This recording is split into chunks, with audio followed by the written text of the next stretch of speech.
जावेद साथ रहिएगा। इस वक्त हमारे साथ मौजूद हैं सीनियर एंकर पर्सन आसमा शराजी साहिबा। आसमा साहिबा, कैसे देखती हैं आप इस फैसले को? जी, मेरा ख्याल है कि ये तो एक नविश्ता दीवार था, क्योंकि जिस तरह से ये फैसला हुआ था, उमर अता बंदियाल साहब ने खुद ही इस फैसले को करेक्ट करने के लिए बाद में जो है वो इसके ऊपर इसकी एक और फैसले के अंदर तस्हीह भी की थी। मगर असल बात ये है कि उन्होंने पिछली जो कोर्ट थी उसने इसको इस्तेमाल किया एक हुकूमत को गिराने के लिए, एक को बनाने के लिए, और ये काफी कंट्रोवर्शियल फैसला था क्योंकि 63A के अंदर जो कि अदम एतमाद का वोट गिनने ना गिनने का मामला था, इसमें आपने देखा होगा कि जब हमजा शहबाज साहब की गवर्नमेंट जो है वो खत्म की गई तो उस वक्त ये हुक्म दिया गया कि वोट जो है वो नहीं गिने जा सकते, लेकिन जब परवेज इलाही साहब के लिए हुआ तो उसमें पार्लिमानी लीडर्स को डाल दिया गया। तो इसका मतलब ये था कि एक तरह से ये कॉन्स्टिट्यूशन को री राइट किया गया था और इस पे ऑलमोस्ट मेजॉरिटी ऑफ जो लॉयर्स हैं या जो कम्युनिटी है लॉयर्स की, वो इसके ऊपर सरापा एहतजाज भी थी और उन्होंने इस पे तनकीद भी की थी। तो मेरा ख्याल है ये एक नजर आ रहा था कि ये फैसला जो है ये मुअत्तल होगा या कलअदम होगा, और उसके बाद जो है अब इसके ऊपर जो है वो बाकी दीगर जो मामलात हैं काफी उसमें वोट गिनने के हवाले से आसानी हो जाएगी, खास करके लेजिस्लेशन के हवाले से जो कॉन्स्टिट्यूशनल अमेंडमेंट्स का जो पैकेज आएगा उसके अंदर भी अगर कोई वोट देता है अपनी पार्टी के खिलाफ, अपनी पार्टी की मंशा के खिलाफ, तो वो कम से कम वोट गिना जाएगा, यानी वो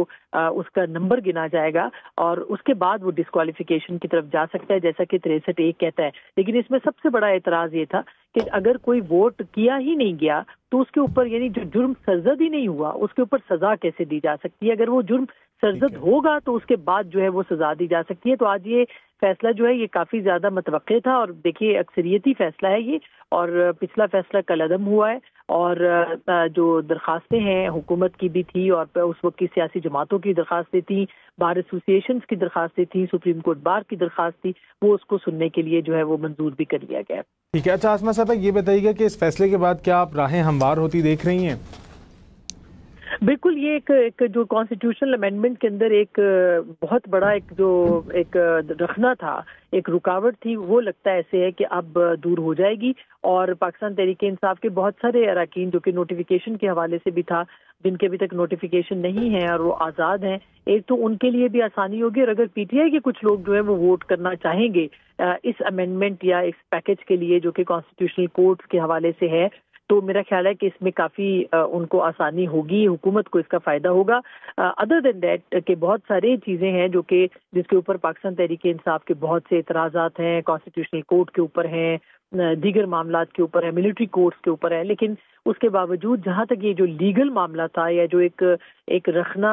कॉन्स्टिट्यूशनल या आईनी एतबार से जो एक रुकावट थी, लगता है ये कि आज के इस फैसले के बाद जो है वो रुकावट दूर हो चुकी है या हो गई है और इससे काफी ज्यादा आसानी होगी अगर तहरीक इंसाफ के लोग जो हैं वो इसमें वोट करना चाहेंगे। इवन आज़ाद भी जो जिनको तहरीक इंसाफ कहती है कि वो उनके साथ अगर वो करेंगे तो उनके करने के बाद जो डिफेक्शन क्लॉज है वो लग सकती है इस फैसले की रूह से, अदरवाइज जो है वो आज़ाद होंगे कि वो अपना ओपिनियन वोट की सूरत में जो है वो असेंबली के अंदर या पार्लियामेंट के अंदर दे सकें। ठीक है, आसमा शराजी हमारे साथ मौजूद हैं, आपको अपडेट कर रहे हैं कि तफसीली फैसला बाद में जारी किया जाएगा। सुप्रीम कोर्ट की जानिब से ये अक्सरियती फैसला सामने आया है कि मुनहरिफ अराकीन का वोट शुमार न करने का फैसला कलअदम करार दे दिया गया है। आसमा शराजी साहब, आपसे हम ये भी जानना चाहेंगे कि पहले जो तरीक़ाकार अपनाया जाता था, अब जबकि इसका तफसीली फैसला कहा जा रहा है कि बाद में जारी किया जाएगा, और जो पहले तरीक़ाकार अपनाया जाता था, क्या वो अब तरीक़ाकार को गलत कह दिया गया है इस फैसले में? जी बिल्कुल, जो 63A की असल शक्ल थी, शक्ल में ये नहीं था कि आप वोट का इस्तेमाल नहीं कर सकते या वोट दिए बगैर आप जो है वो डिस्क्वालीफाई हो सकते हैं, जिसको कि अदालत ने, जो अता बंदियाल साहब की अदालत थी, उन्होंने इसको ये रुख दिया था कि आप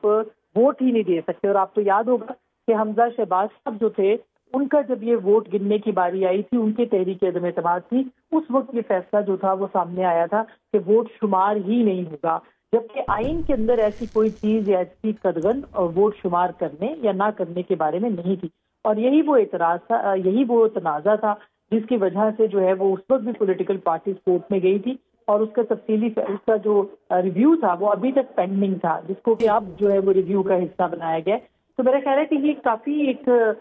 واضح ایک شکل تھی جو کہ نظر آ رہی تھی کہ بریسٹ ہے کے اوپر. اور آپ کو یاد ہوگا کہ آئینی پیکج کے اوپر بھی اس حوالے سے جو ہے وہ اسی لیے معاملات آگے نہیں بڑھے تھے. بالکل آسما جی، جیسے کہ آپ نے بھی ابھی کہا کہ آئینی ترامیم کے حوالے سے بھی جو مشکلات تھیں، کیا اب آپ کو وہ بھی آسان ہوتی نظر آ رہی ہیں کہ آئینی ترمیم کی راہیں بھی اب ہموار ہو جائیں گی اس فیصلے کے بعد؟